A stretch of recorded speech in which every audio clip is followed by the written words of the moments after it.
out in the chat column, in the chat box as you're listening to this discussion.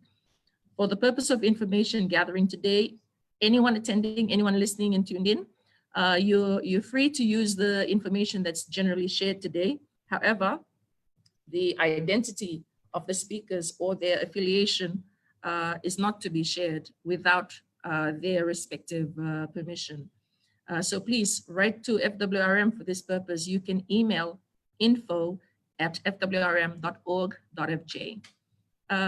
We also recognize today that the pandemic has given rise to tension and exacerbated violence, various forms, especially gender-based violence, which is impacting many people directly. And the discussions today might trigger emotions, memories, and thoughts. So if you need a moment to step back, step away from the chat, please feel free to do so. And also I invite you to access resources made available on FWRM's website. This is also a sign interpreted virtual webinar. So I'd like to acknowledge the very awesome contribution of our interpreters, Tina and Tofia. We have Tofia. Yeah. Thank you guys for your contribution. We have 1 hour for this discussion, and I will endeavor to balance the session so we are all equally sharing and learning from one another in this hour. So I'm hoping we can all be considerate of that time frame. To begin right away, it's my pleasure to introduce our first speaker, Simran Sharma. Simran is an active member of the FWRM Girls Program. She's currently a primary school student, our youngest panelist for today. Last night, I asked Simran to give me an indication of what her talking points might be today, so I could provide you an overview of her presentation, and she told me she was busy doing homework. So I guess I'll just have to wait like everyone else and hear about her personal experiences since COVID-19. So Simran, it's so nice to have you. Over to you. In these times, we truly realize that every single thing is truly connected, how pricing, profits, and everything affects jobs. Hi everyone, it is with great honor to present my views on economic livelihood exploring paid and unpaid care work. As a girl child, COVID-19 has caused a lot of impact in our studies. The number of days away from school has not allowed us to discuss academic problems with our teachers and friends. Though there were challenges faced with our academic well-being, I also learned a few life lessons and skills. Doing unpaid work has taught me how to be more kind and caring. During the pandemic, a few islands were hit by Cyclone Harold. It was a very privilege having to help send food stuff to the affected families in Kandavu Island. My family and I decided to do this as we were lucky enough to not be severely affected by both COVID-19 and the cyclone. Since resumption of school, there were a few changes in our school. The I'm change sorry, of Simran. Yes. Sorry, darling, to interrupt. Just maybe move your mouthpiece slightly away from you, and then because your presentation is coming through with the treble, so it might be better if you held it this way, for the sake of our interpreters who are having problems catching what you're delivering. Thank you.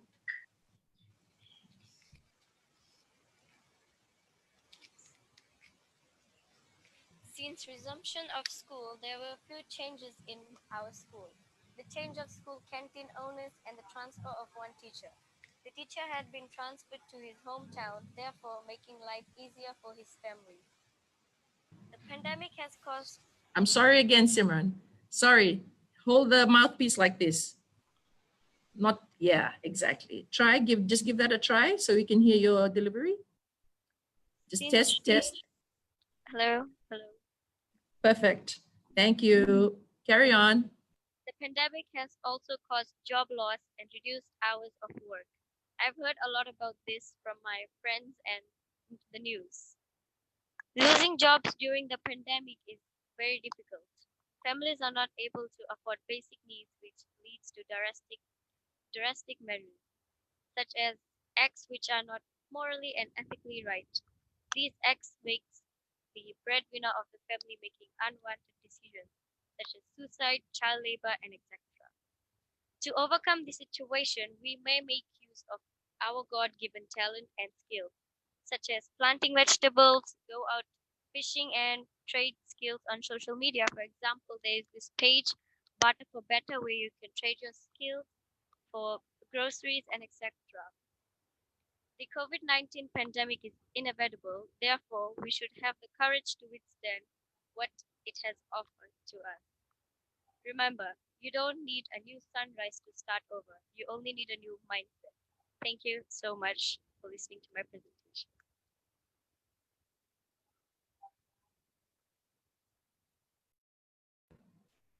Thank you, Simran, for your presentation. I have our sign interpreters are just reminding us that for the rest of our panels, for the sake of your presentation, just make sure that maybe just give a test first so we all indicate that we are hearing you clearly, and so are our interpreters, and we'll take it forward from there. But Simran, I appreciate your sharing and talking about your experience. Please stay around for the quick question and answer session, which is coming up shortly after all our 4 speakers have spoken. For those of our viewers just joining us, our topic today is economic livelihood, exploring paid and unpaid care work. And it's going to be an integral aspect of today's conversation, with a particular focus on the experiences of older women, young women and girls. Throughout the webinar, we are inviting you to please put in your questions in the chat box. We want to ensure that we're also hearing your thoughts throughout the discussion. It's my pleasure to introduce our second speaker, who you probably did not see earlier, but she's joined us now, Grace Dangilamba. Grace is a single mother raising 3 beautiful daughters who are 17, 15, and 9. Grace has an administrative background with a diploma in business management. She's worked in the tourism industry for the past 8 years and had to relocate her family from the capital city, Suva, to the Western Division for the convenience of being employed in Fiji's tourism capital. Grace, just like many of her colleagues, is currently on leave without pay since the lockdown began 5 months ago. And so, Grace, thank you for shedding some light on what economic livelihood looks like for you these days. Thank you.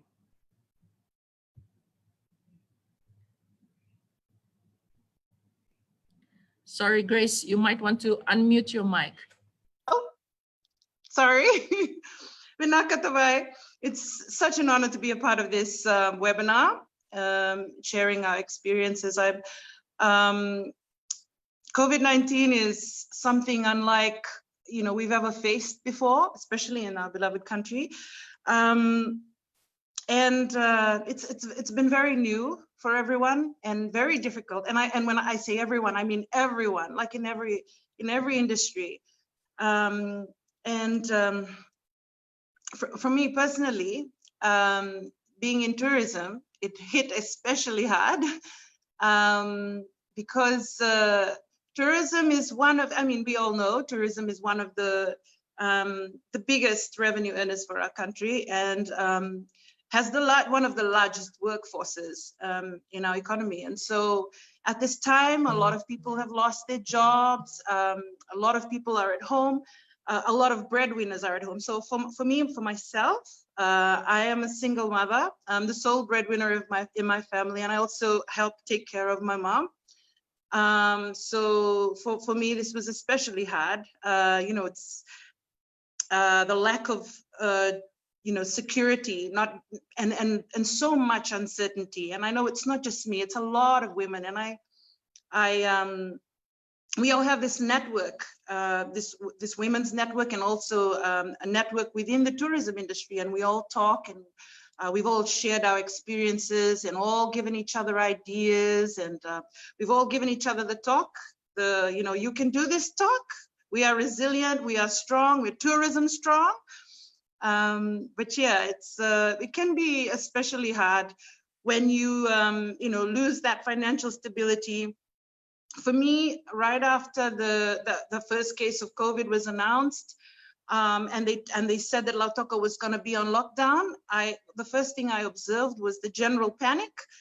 everyone panic buying, trying to buy heaps of things, you know, just to make sure that they had a large supply because they were uncertain of what was going to happen in the next few days. And I think because COVID is unlike anything, you know, on a global scale, unlike anything we've ever faced, it was new for everyone. And so moving forward, we know now how better to handle these things. So people who, you know, bought tons and tons of toilet paper now know that in the future they can probably do without. But yeah, all that the pros I like to look at about this is that moving forward, we know how to better handle ourselves and how to communicate better, because I think that's really, really important. I think how we communicate during a time like this is so important. And I just want to share that, like, a lot of people, when this first came out, a lot of people were unsure as to why they had to wear masks and gloves and things like that. And I'd see them like wearing gloves, but no mask, and using those hands that they were touching. I mean, even though they were wearing gloves, they were touching everything, but then touching their face. And then I would ask, like, do you know why people wear gloves? Do you know the purpose of the mask? And then they would be like, yeah, it's to stop the virus, right? The virus comes from touching things. And I'm like, no, but it has to get in, like, through the holes in your face. That's why you wear the mask. So I think how we communicate is key. So yeah, that was, for me personally, it was an eye-opening experience, and we can only do better.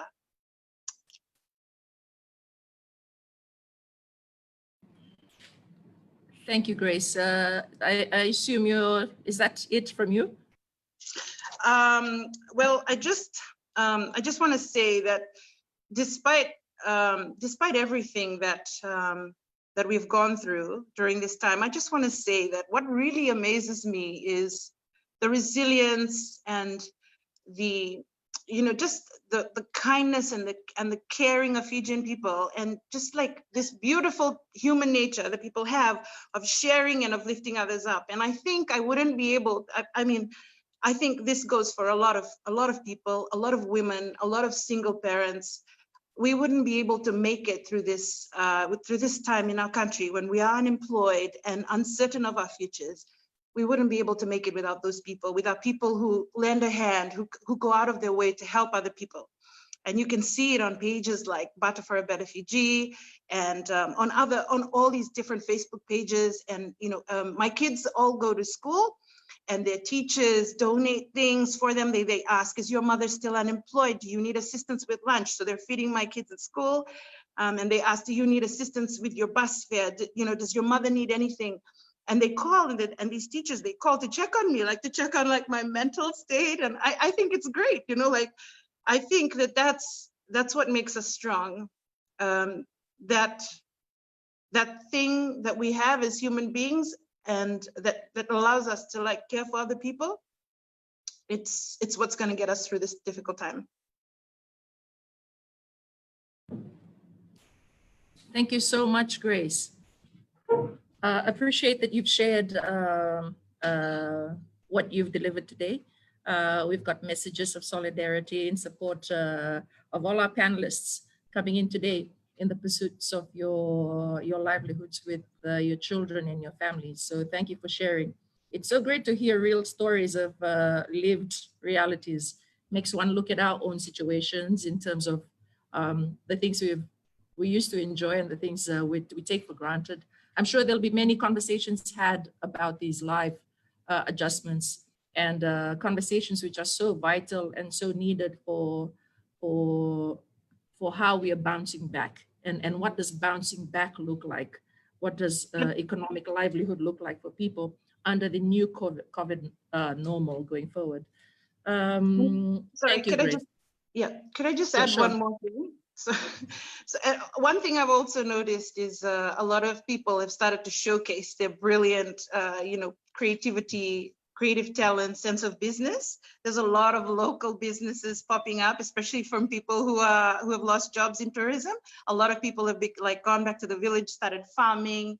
I did for a bit as well. I went to visit my father, and tried to help out a little on his farm. And it was great because my children also got to see their grandfather, who they hadn't seen in a bit, and spend time in the village with the rest of our family. So it's really great that, I mean, it's really great that we can make a good thing out of a bad situation. And I think a lot of Fijian people are starting to showcase all these hidden talents that they never knew they had before. So yeah, that's a good thing. So hidden talents coming to the forefront. Thank you, Grace, for raising that point. On to our third speaker. Alchana Shivani is originally from Raki in the west of Fiji. Archana is currently pursuing a Bachelor of Pharmacy and is a final year student at the Fiji School of Medicine. I welcome Archana to share her experiences. So over to you, Archana.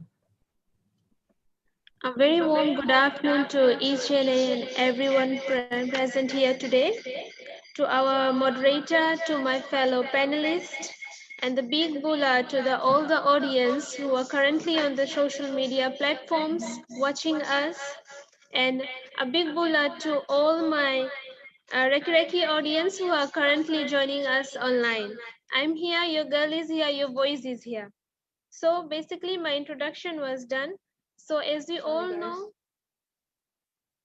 COVID has impacted us a lot, and this is like a time we need to stand up, speak, and we need to showcase ourselves that yes, we can fight this battle. Speaking from a health sector, I will actually come up with scenarios that what you are going through actually.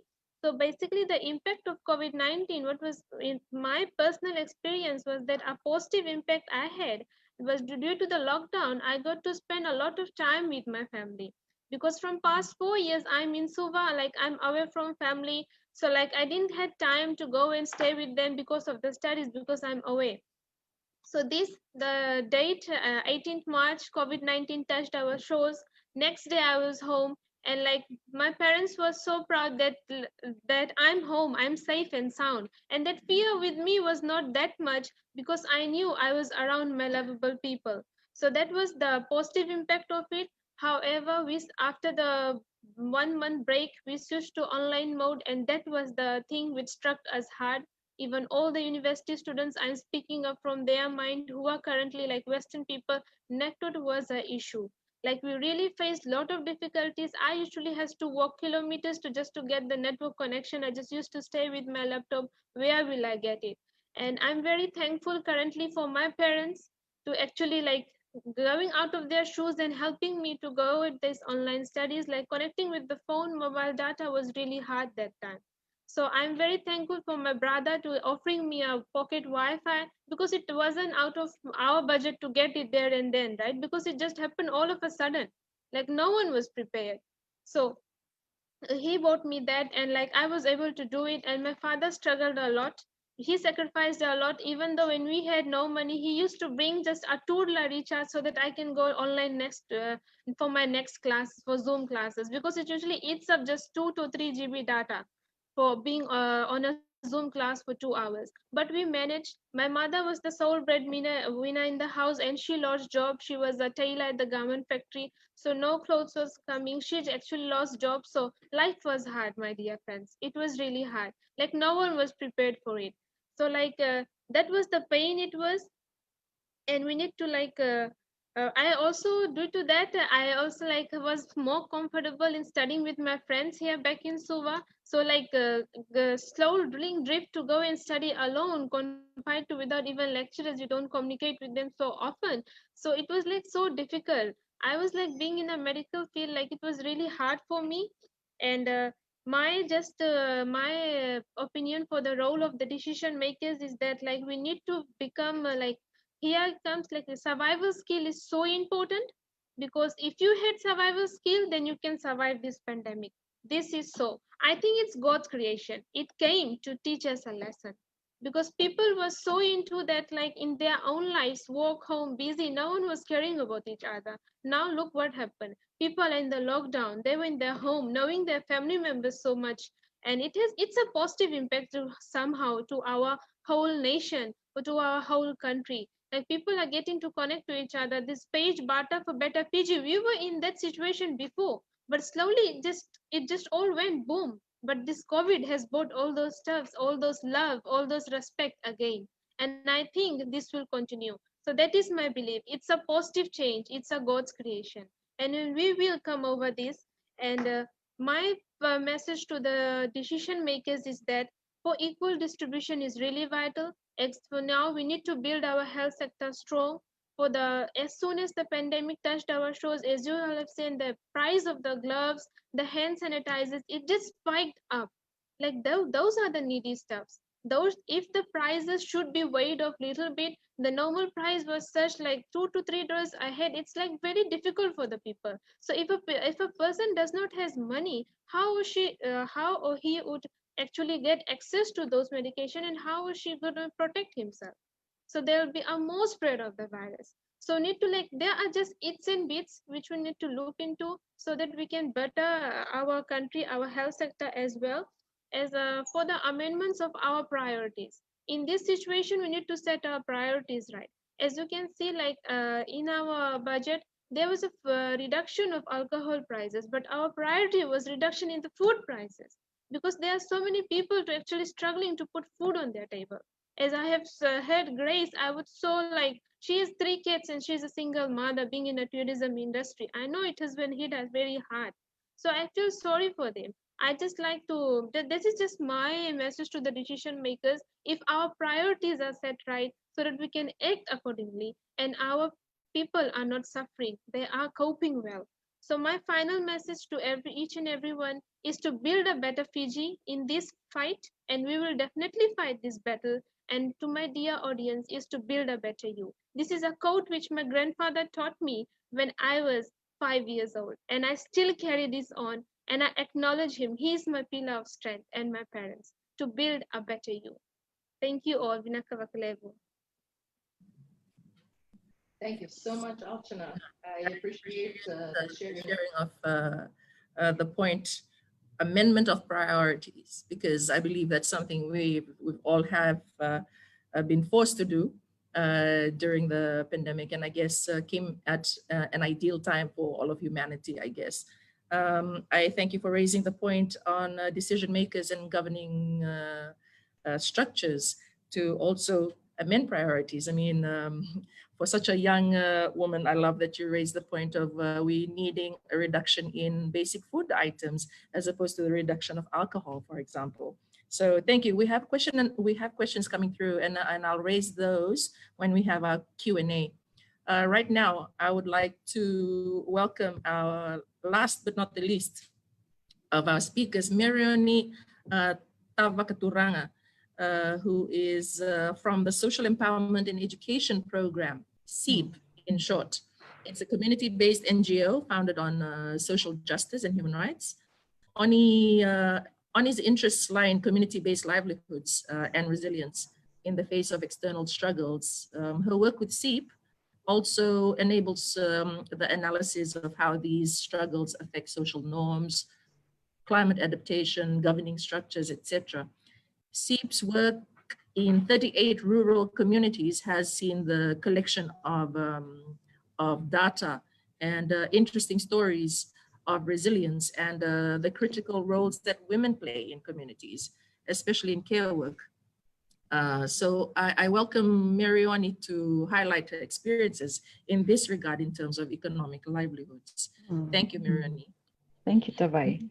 And a warm welcome again to all the panelists who shared really. I'm sorry, Marioni, we can't hear you. Yeah, okay. Can you hear me now? No, Hello? Still can't hear you. Okay. Can you hear me now? Test, test. Hello? Nope, I can't hear you. Can you hear me? Yes. I can't hear you. You hear me? You might try not using the earpiece. Okay.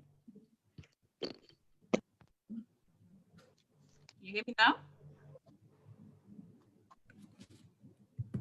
Hello? Yes, perfect. Yeah. Okay. Yes. Okay. Sorry about that. It's more of a technical glitch from my end, but nonetheless, it's such an honor to be part of this panel. And once again, I've learned a lot just from the sharing from the other panelists. So thank you to the women for sharing your stories. As Tavai had mentioned, CIP is actually a community-based non-governmental organization, and we work in 38 rural communities. And more recently, we've started working in 8 informal settlements within the Suva-Nosori corridor. And I think some of the learnings have already been shared by my fellow panelists, but I'll just share a few stories and a few learnings that we found from a survey that was undertaken, I think, in May this year. So the idea was basically to see the changes in the earning power per household, especially within the 8 informal settlements. Basically, as we saw that from our 38 rural communities, there were not many significant changes in terms of being able to feed their families, being able to meet everyday expenses as compared to the 8 informal settlements that we've recently started to work in. But in the same vein, we saw how resilient people were, especially with the women in these settlements. Despite the drastic loss of income, significant in the sense where at one point they were earning, say, $300 per household, it came right down to just $50. And so we saw, interestingly, we saw how the dynamics vary between the rural communities and the urban-based communities. We also saw how, for women, it's usually our primary role to provide care work in looking after the elderly, looking after our sick relatives, our children. And usually in the face of crisis, this burden becomes doubled.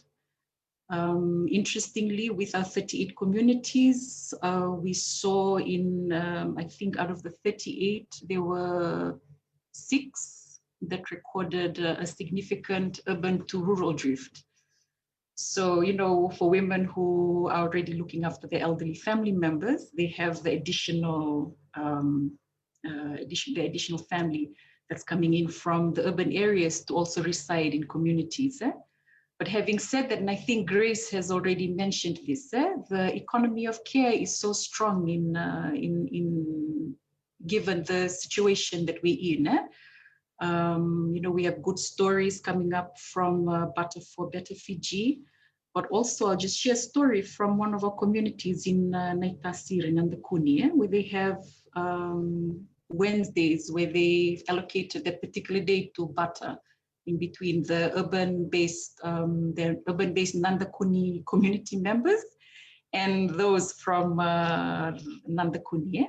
And so it's such a well-organized system where when they come, you know exactly who you're buttering with. You know exactly what you're going to exchange. So you have the urban-based families who will provide stationery, maybe tea stuff in exchange for root crops and fish.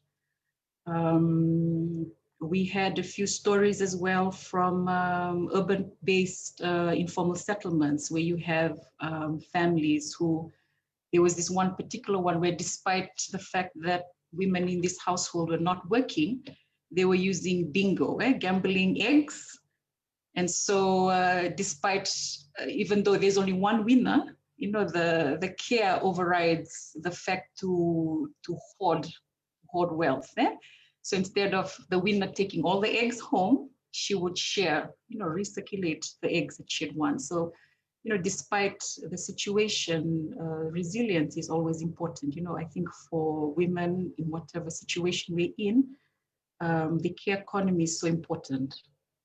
Within families, especially with the roles that different members of the family play, it's even more important now that workloads are shared, that not only the women are allocated the task of looking after the family members. You're a family, you're a team.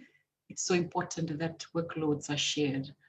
but also in the same breath, I'll just briefly provide information on the COVID Alliance, because SIP is one of the 7 organizations that is part of the CSO COVID Alliance humanitarian response. SIP, together with 7 other organizations that includes FWRM, FWCC, CCF, RPF, FEMLINK, and I think that's all, sorry. And so this group of NGOs are also progressing work in terms of COVID response in the different communities and in the different groups that they're working in already. More recently, there was a one-stop center in Nandi that was opened, and this is in collaboration with the DISI Sangam. So this center was established basically to assist families who have indirectly impacted by COVID. And from this center, there's some very good services that are provided. One of them is counseling, and like given the situation that we're in, everyone is affected in one way or the other. Like Grace had mentioned, it's fantastic that Grace has mentioned that you have a support group that you can go to discuss your problems with. And so this center also provides counseling services. So counseling services, if you need somebody to speak to, especially for women, we have our children. So it's also a safe space to bring your children, allow them to run around, but also you have somebody to speak to. The other services provided are legal services. So they provide legal and also JP, the Justice of Peace. If you need any legal documents certified or signed, you can access these services from this one center as well. There's also seedlings that are distributed from this center. Apart from that, there's trainings, livelihood trainings. Trainings to help set up your own backyard gardens, but also there's, I think there's trainings around income generating activities that you can do. And I think if I'm correct, there's one of them is eyebrow threading as an area that maybe if you might be interested, the center also provides that form of training. But I guess apart from the center, I'm sure there's other organizations, and then there's other collectives that are already doing good work on the ground. I think and as mentioned by the other panelists, it's so important, and it's even more crucial at this time that we promote an economy of care where we look out for one another, where we are sharing workloads at home, that we are more attentive to people's needs and see where we can help, not being restricted by maybe the other things that would probably stop you from helping. I think now more than ever, it's that time to go beyond that and assist those in need, and always looking out for people and for families that you can assist wherever you may be and through the work that you do. Thank you. Thank you so much, Oni, and the rest of our panelists for sharing your experiences with us today. You raise a very important encouragement, Oni, about being attentive to people's actual needs so that the methods in which we help them is relevant and is useful. And that brings me to the point that Alchana also raised about decision making and decision makers, policy makers, in terms of taking into consideration the different types of coping mechanisms and survival skills that people have had to come up with in this time, so that they know best how to address people's issues in terms of development moving forward from here, and whether we're advancing or not. So thank you for those points. Thank you very much, panelists, again. We've now come to our question and answer session, and we've had questions come in in our chat box here, one particular comment raised from Tanya. I guess this would be probably answered by our host FWRM. But thank you, Tanya Navangilevu, for raising this issue about unpaid care workers and the legal and OHS vulnerabilities that we can only hypothesize on. And Tanya asks if there's data available that can support policy changes to managing these vulnerabilities so that care workers in informal sectors are taken care of. Thank you, Tanya. It's something to ponder. Thank you for raising that point. There's also a question here for our first speaker, Simran, our youngest panelist. Hang on a second, I typed it out here. One of the members of our audience is curious if you have had friends in schools that have had both their parents lose their jobs, and how might that look like for their families? Do you even have friends, or if it's you within your family where both the parents are losing their jobs, and how does that look like within the family sector? Do you know of any stories like that? How the family might be all putting their hands together, their heads together, and working towards their economic livelihoods? Thank you. I actually don't have any friends that have lost that friends whose parents have lost their jobs, but I do have an uncle that has lost his job. So it's really hard for him to like provide basic needs for his family. So he has lost his job in the lockdown.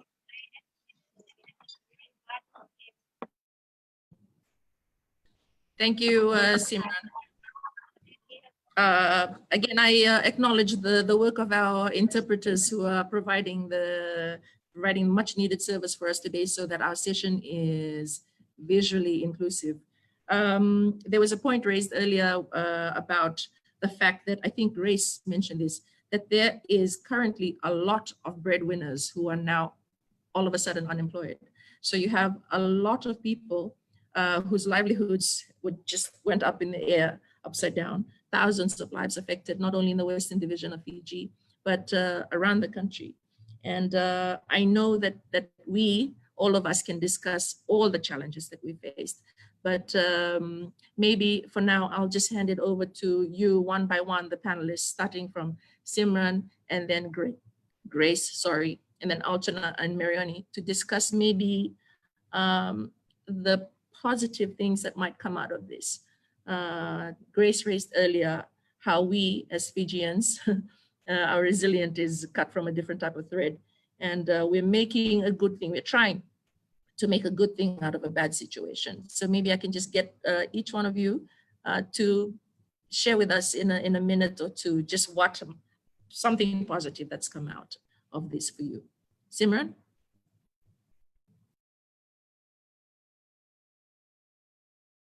Yeah.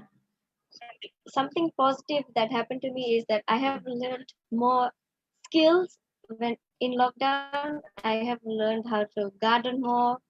I've also learned how to cook and bake. So it was really fun to cook and garden. It's a very fun experience for me. Learned a lot of things, and I've also harvested a lot of vegetables, and it's very it felt really happy to eat vegetables that are straight from our garden, fresh, really fresh. Thank you, Simran. Grace? Thank you, Tawai. Something that I'm really grateful for this time, for all of this time that I've spent at home with myself and my thoughts, is you learn to be grateful for who you are and what you have and where you are. And I say this as someone who hadn't previously been back to my village in almost 9 years. So for me, this pandemic actually gave me the much needed time I needed to reconnect with my family and to, to do things that I've always wanted to do, like upskill. Working all the time, being a sole breadwinner and just you know, being gone from the morning till the nighttime and not having time to spend with your children, or you know, to go back to school to do things that you want to do. Having all of this time, I've just had so much time to think and to actually do the things that I've always wanted to do, and that's been really great for me. And I've also come to see things that I wouldn't have usually noticed before because I was so engrossed in my work, like you know, things to do with policies that have changed, especially during the pandemic. And you know, it's been an eye-opener, and for me, what's most important is that we have a voice, and that we speak out about the things that directly affect us as a people. And there's a lot of things that are going on in our communities and in our country that we really need to speak on. You know, one thing is I try to always check on how my friends are, because one thing I noticed was right now during the lockdown, a lot of people are at home, and there seems to be a spike in violence, and in especially gender-based violence. So, you know, just checking on your friends, seeing how they are, is important. So one thing I'm really grateful for is usually I wouldn't be able to catch up with all my friends, but I've been able to do that as well. Recently, I've made a few trips to Suva, and I hardly ever visit Suva because nobody likes the Suva weather because it rains all the time. But I've been able to do that recently, so that's been really, really good as well. And I just noticed a few things about the tourism industry as well, like the recent budget that came out, the removal of STT and the drop in ECAL from 10% to 5%. I think that's a really good thing. Like, the tourism industry is already struggling. I think that was the least that they could have done for us to try and get back on our feet. And, you know, I've noticed as well that tourism is trying to promote its local business, like, you know, getting more locals out to holiday and things like that. So that's another way that they're trying to get through this. And I noticed as well from my time in the village that there's a lot of marine conservation work going on at the moment. And for me, this is the most important, because during this time, I noticed that a lot of people are going to the land and the sea to get, you know, food and things that they need to be able to survive during this time. And so it's so important that we take care of those resources. And I noticed that a lot of resorts are doing that work. Like I know Plantation Island Resort is you know, vamping up on their marine conservation project, which is so great. So yeah, I'm really, those are the good things. And you know, we should always look at the positives as well as the negatives. Yeah, you're so right, Grace. Thank you. Thank you for sharing the good stories that have come out of these challenging times for you. I'll go over to Archana. There's quite a few questions here, and I'm just going to, put them all together, group them into one question for those that the questions are directed for. But for now, maybe Archana, you'll just share your positive story, keeping in mind the time. Okay, as I have already said, the positive changes about this is so overwhelming. It has actually like spread love. COVID-19 has spread so much love amongst our Fijians. Like, people are now actually helping each other. Before they were like, it was not evident. Now we can actually, people are just going out of their comfort shoes and actually helping people from a holistic point of view as well. And for us students, like being face to face as well as on the blended mode now has actually taught us about to be more like technology based, and it's like so overwhelming now. Like, we all know how to do it, and it has bring us such a positive change. And also in our societies, like people are now actually helping each other. They are more lovable, and they are spreading more love among the society. So this is the positive change which COVID has actually come up. It has actually come up to taught us a lesson. Like, people's like hidden skills actually coming out. Like, they can like I have seen so many people have creating some graphic designings on the Facebooks and pages, and like actually coming up with these new ideas, which is very overwhelming to see. And I'm very appreciable. Like people are going out of their comfort zone to actually help others. So COVID-19, I think the positive thing is that it has spread so much love among our Fijians. Thank you. Thank you, Alchana, for bringing up that very important aspect of what COVID-19 resilience looks like for some of us Fijians, and that's in the sharing of many things. We're sharing ideas on how to cope, we're sharing resources, we're sharing contact information for services that we might access. We're also sharing food and other items via the barter system, which has been revived. And I've heard all of you talk about the barter system.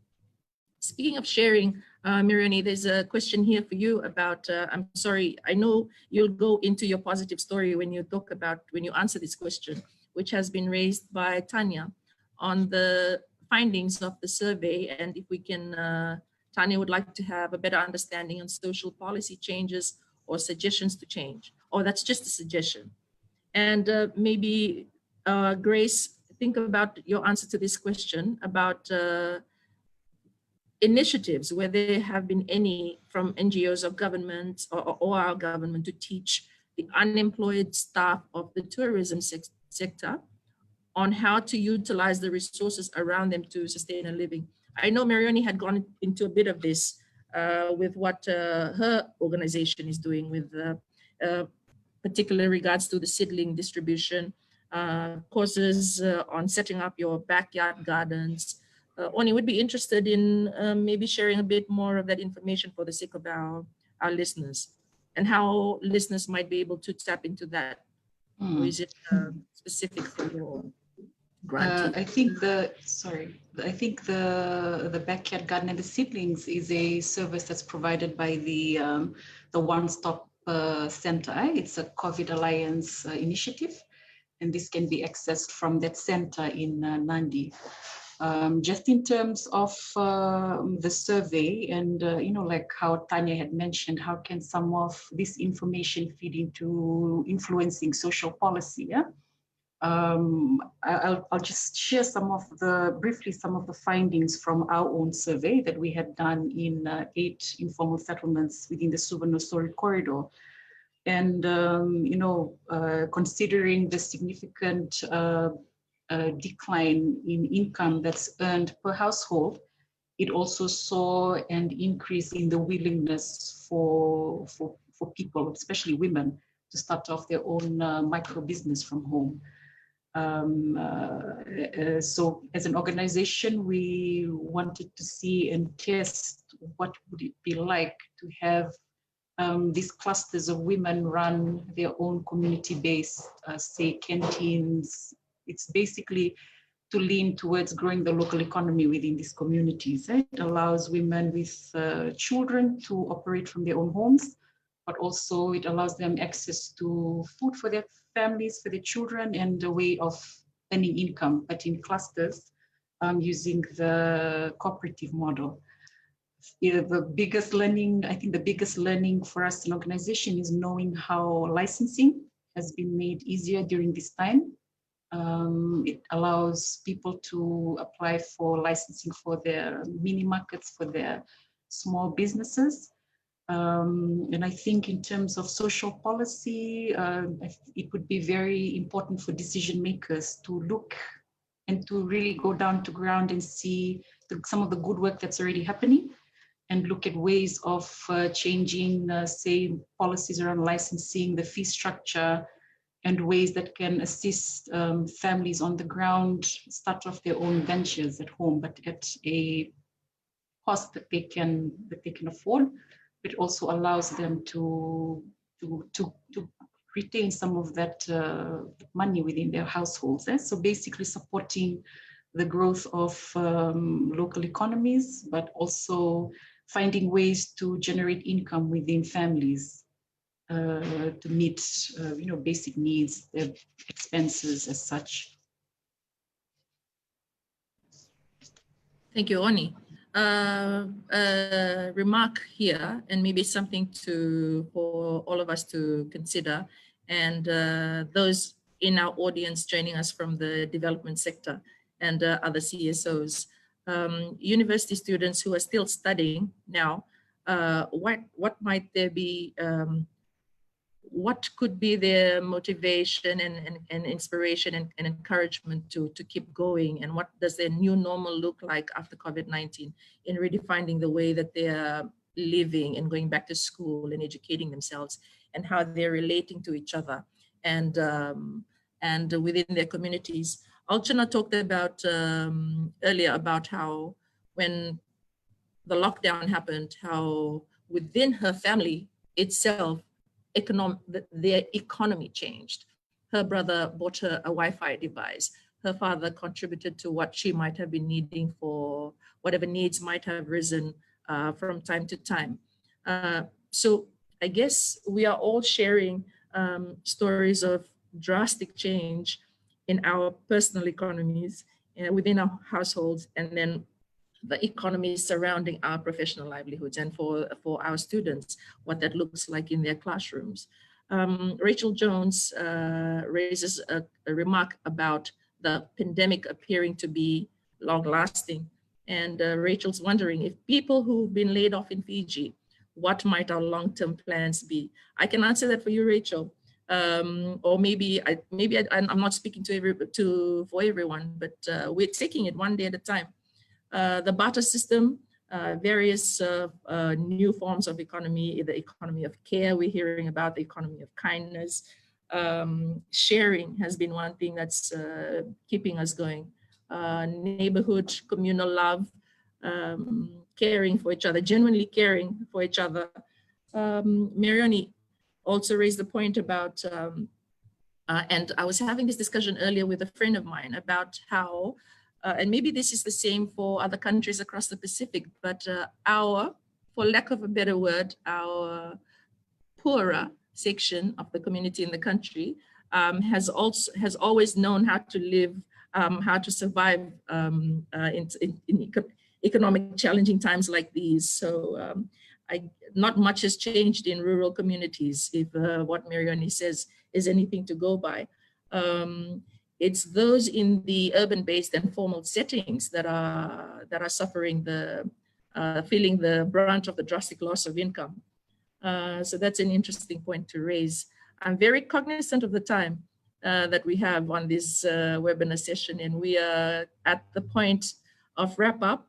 If any of our panelists have anything to add to this discussion, please feel free to go now, or you could say thank you and bye, and we'll wrap this up.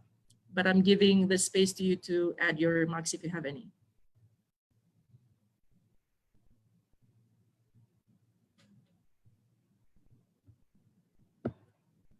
I guess that's a no. But I do appreciate everything that you've shared today. And there's, I mentioned earlier, messages of solidarity and support pouring in from our listeners all over the world, in the Pacific region. And yes, we've got people from around the country tuned in as well. Sadly, we have to wrap this session up. And Grace, you want to add? Sure, go ahead. Thank you. I just wanted to say how important it is that we have these discussions, that how important sessions like this webinar is to people here and everywhere else. Like moving forward, as I mentioned when I first spoke, I said, now we know what to do and what not to do moving forward. Like the lady who asked the question about if this is long-term, and you said we were going to take this one day at a time. That is so true. We learn as we go, and we now know, all the challenges that we face have made us more aware of the things that we need to be prepared for. And I think that we best do that by sharing our experiences. And so this is a very important, for me, this discussion was quite informative and quite useful. And yeah, so I thank you very much for allowing me to be a part of it. Pinaka. Thank you, Grace.